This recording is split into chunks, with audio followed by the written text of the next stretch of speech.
St. George's to me means community, a community of faith, a community of people giving of themselves to help others who are in need, and also a community of excitement and fun. When I'm with fellow parishioners, whether it's here at church or outside these doors, I feel like we have a deeper connection because we belong to something really good, and we are part of God's dream for our church. What does St. George's mean to me? First, you're struck, or I'm struck by the beauty of the structure. Secondly, the worship that occurs within these walls, not just on Sunday, but practically every day of the week. And thirdly, the incredible congregation and the spirit of our congregation here that manifests itself in events and activities that in the end do what we do here, and that is help others. Some of the events that come to mind certainly are the art show and the Canterbury Fair, and the activities that directly benefit those in need. Our youth activities, our Reach Youth trips, Family Promise, and outreach grants are all critical components of the ministries of our church.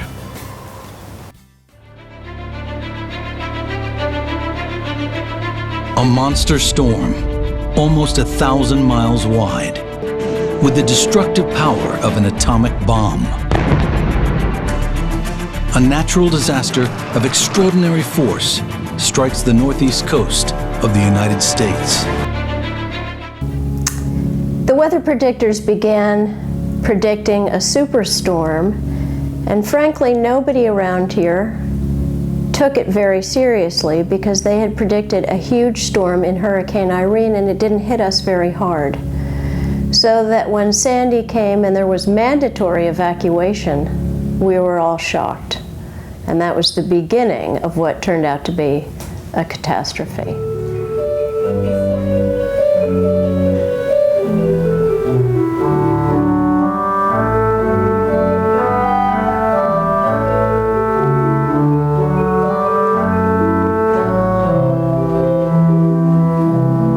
Together for Tomorrow means that the church is not just the buildings, not just the grounds, not just the house across the street, but these facilities allow us to do more, not just to our church, for our church and our church community, but for the Rumson, Seabright, Fairhaven, Little Suva community at large. So why do we need this campaign? Well, the storm accelerated the natural aging process of our structure. That, coupled with the fact that we are happily a very active church, increasingly using our facilities to help those both inside and outside of our doors, now is the time when we all have to come together for tomorrow. The first priority projects are the ones that we have deemed to be most serious, like the Carillon support and the replacement of the roof.